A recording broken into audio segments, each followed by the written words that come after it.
তামিম ইকবালের কাছ থেকে আপনার প্রত্যাশাটা আসলে কেমন থাকবে আরও? আমি আসলে কম্প্যারিজন এই জন্য করতে চাই না, করতে গেলে কারণ এখনকার বোর্ড এবং প্রিভিয়াস বোর্ড দুই বোর্ডই আমাদের জাতীয় দলের সাবেক এবং বর্তমান ক্রিকেটাররা জড়িত রয়েছে। ক্রিকেট বোর্ডে আসলে কতদিন পর আসলেন এবং নিশ্চয়ই কারণ আছে যেটা জানি আপনার ক্লাব ব্রাদার্স এখানে প্র্যাকটিস করছে, মানে পুরো ঘটনাটা যদি বলতেন কেন আসলেন এবং কতদিন পর আসলেন, কেমন লাগছে? আমি সম্ভবত বছরখানেক হতে পারে আমি সর্বশেষ এসেছি, না একটা খেলা দেখতে এসেছিলাম, তাও মাস ছয়েক তো হবে, 6 মাস পরে আসলাম আজকে। তো আশা রাখি আগামীতে আরও ঘন ঘন আসা হবে। আজকে আমার আসার উদ্দেশ্য হচ্ছে মেইনলি আমাদের টিম ব্রাদার্স ইউনিয়ন স্পোর্টিং ক্লাবের যে ক্রিকেট টিম রয়েছে তারা এখানে অনুশীলন করে, আমাদের ক্যাম্পও এখানে রয়েছে। তো আমরা প্লেয়ারদের সাথে কথা বলতে এসেছি, তাদেরকে একটু মোটিভেট করার জন্য এসেছি এবং প্রিমিয়ার ডিভিশনে আগামীতে আমাদের অবস্থানকে আরও উন্নত করার জন্য এবং সামনের সিজনগুলোতে আমরা চ্যাম্পিয়নশিপ টিম দিব ইনশাল্লাহ, এই বিষয়গুলা প্লেয়ারদের সাথে বুস্ট আপ করার জন্য আসলে মাঠে এসেছি। আচ্ছা, আপনি যেটা বলছিলেন যে এখন রেগুলার আসবেন, আমরা জানি সামনে নির্বাচন, এটা কি একটা ইঙ্গিত কিনা নির্বাচন হচ্ছে এবং আপনি মানে সবসময় আসবেন, এরকম একটা রেগুলার আসবেন, কোনো কারণে কি আপনি আসলে আপনাকে দেখা যাবে কিনা বোর্ডে? একদমই না, কোনো সম্ভাবনা নাই। আমার বোর্ডের সাথে কোনো ধরনের দায়িত্বশীল পদে যাওয়ার কোনো সুযোগ এবং সম্ভাবনা আমার নাই। আপনারা জানেন আমি এখন জাতীয় সংসদ নিয়ে ব্যস্ত আছি, আমি একটা মন্ত্রণালয় নিয়ে ব্যস্ত আছি। তো সেই ক্ষেত্রে যারা সময় দিতে পারবে বোর্ডে এবং যারা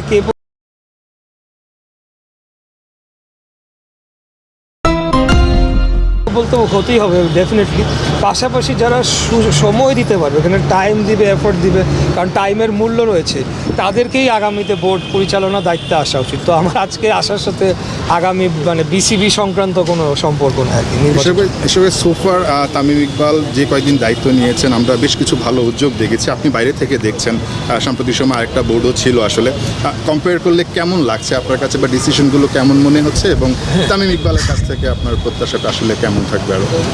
আমি আসলে কম্প্যারিজন এই জন্য করতে চাই না, করতে গেলে কারণ এখনকার বোর্ড এবং প্রিভিয়াস বোর্ড দুই বোর্ডই আমাদের জাতীয় দলের সাবেক এবং বর্তমান ক্রিকেটাররা জড়িত রয়েছেন। তো আমি এখন কারোর দিকে অঙ্গুলি হেলন করতে চাই না, যেহেতু আমি রাজনীতিতে রয়েছি।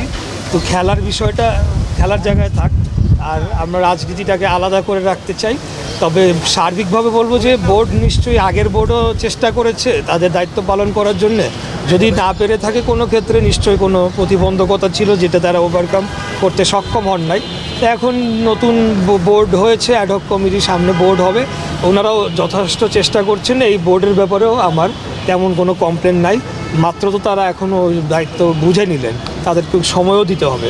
তারপরে আমরা জাতীয় দলের পারফরমেন্স কী হয় এই সব কিছু বিবেচনা করব এবং বিসিবি তো শুধু জাতীয় দল নিয়ে চিন্তা করলে হবে না, সার্বিকভাবে ক্রিকেট নিয়ে চিন্তা করতে হবে। আমাদের ক্রিকেটের ডেভেলপমেন্টে কি হলো, আমাদের 3rd division, 2nd division, 1st division কী অবস্থা, এই বিষয়গুলো নিশ্চয়ই তারা কাজ করবে। তা আমরা আমি একজন ক্রীড়া সংগঠক হিসাবে আমরা আমাদের জায়গা থেকে বোর্ডকেও সহযোগিতা করব এবং ক্রীড়াকেও ডেভেলপ করার জন্য, মানে ক্রিকেটকে আরও ডেভেলপ করার জন্য আমরা কাজ করব। ইশরাক ভাই, এর আগে বিসিবির যে নির্বাচনটা ছিল যেখানে সাবেক ক্রীড়া উপদেষ্টার অবস্থ রয়েছে, আসন্ন নির্বাচনটা নিয়ে আপনার এই জন্যই বললাম যে আসলে এই জন্যই কম্প্যারিজন করতে চাচ্ছিলাম না, কারণ অনেকগুলো প্রশ্ন ছিল বিগত দিনে যে বোর্ডটা গঠন হয়েছিল, কিভাবে গঠন হয়েছে, তাদের বিভিন্ন অ্যাকশন এবং বিভিন্ন জায়গায় সারা দেশে তারা ক্রিকেটের বিসিবি যারা কাউন্সিলর হবে, ক্লাব প্রতিনিধি, নানা ধরনের জটিলতার মধ্যে ঢুকে গিয়েছিল, যেটা আমার মনে হয় যে ক্রিকেটের জন্য শুভকর কিছু ছিল না। তো যাই হোক, সেই পিরিয়ডটা আমরা অতিক্রম করে এখন একটা ফ্রেশ স্টার্ট করতে চাচ্ছি। এই বোর্ড যাতে বিতর্কিত না হয় কোনোভাবে, সেটাই আমাদের আহ্বান থাকবে এবং আমার বিশ্বাস এখন পর্যন্ত তারা খুব সফলভাবেই যার যার দায়িত্ব পালন করতে পেরেছে। আগামীতে তাদের সফল হওয়ার জন্য আমরা সার্বিকভাবে সর্বোচ্চ আমাদের সমর্থন এবং এফোর্ট দিয়ে যাব। সাকিব আল হাসান রিসেন্ট একটা ইন্টারভিউতে বলেছেন যে উনি আইনি লড়াই লড়তে চান, কিন্তু তার দেশ থেকে যে নিষেধাজ্ঞাটা এটা তোলা হলে তার জন্য ভালো হয়। এই ব্যাপারে আসলে সরকারের কি স্ট্যান্ড? না, এটা তো টোটালি আইনি বিষয়।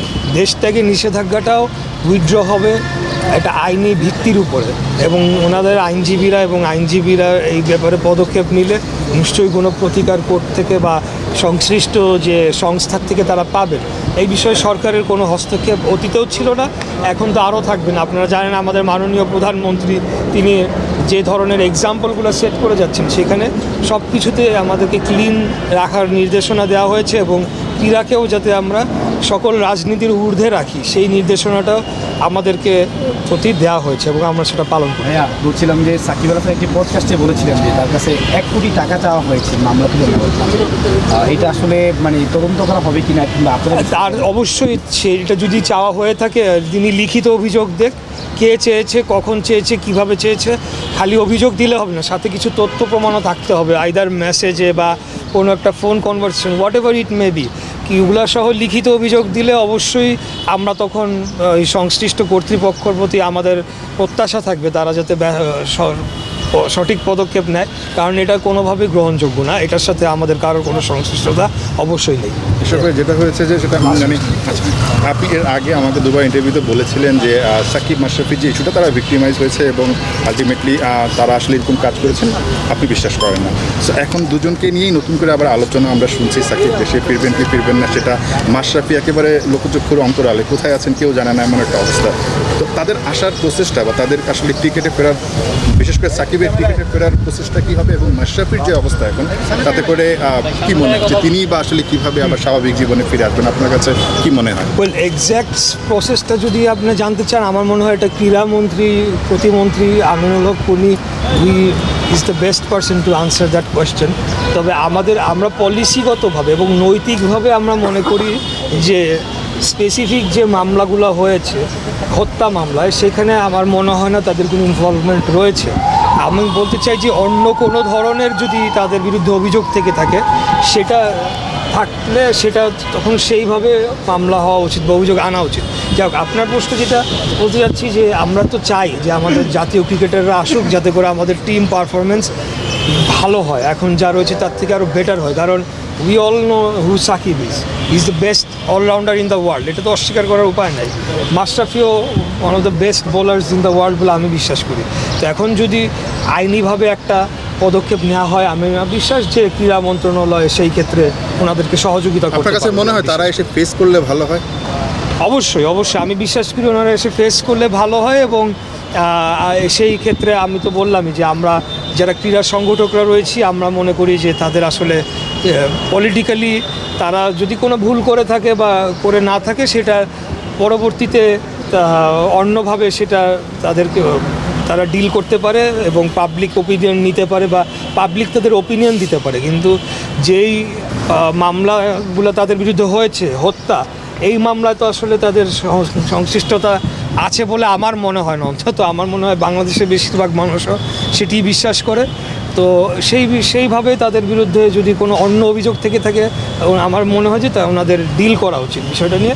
আমরা এই ব্যাপারে ক্রীড়া সংগঠকরা যারা রয়েছে এবং সাধারণ যারা ক্রিকেটের ভক্ত যারা রয়েছে, সাকিব একাধিকবার বলেছেন একটা গ্রিন সিগন্যালের অপেক্ষায়, সেই গ্রিন সিগন্যালটা আসলে মানে কেন হচ্ছে না? আমি জানি না এটার উনি কী অর্থে বলেছেন, এটা বেটার আনসার উনি দিতে পারবেন। গ্রিন সিগন্যাল বলে কোনো সিগন্যাল আছে কিনা আমি জানি না।